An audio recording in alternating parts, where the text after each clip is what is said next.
અમરેલી ધારી પંથકના ગીર કાંઠાના વિસ્તારમાં અનાધાર વરસાદ ચોમાસાના પ્રથમ સપ્તાહે જ આવ્યું। શેત્રુંજી નદીમાં ઘોડાપૂર જીવાદોરી સમાન શેત્રુંજીમાં પૂર આવતા લોકો જોવા ઉમટ્યા અને ધારીના ચાચઈ અને પાણિયા જેવા ગામોને વરસાદે ગમરોડ્યા અને આંબાગાળા મીઠાપુર સહિતના ગામોમાં ધોધમાર વરસાદ વરસ્યો છે।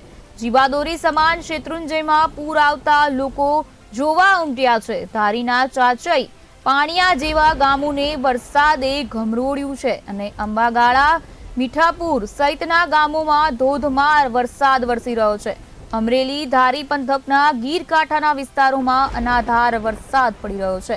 ચોમાસાના પ્રથમ સપ્તાહે જ શેત્રુંજી નદીમાં ઘોડાપૂર આવ્યું છે અને જીવાદોરી સમાન શેત્રુંજીમાં પૂર આવતા લોકો જોવા ઉમટ્યા છે। ધારીના ચાચઈ પાણિયા જેવા ગામોને વરસાદે ગમરોડ્યું છે।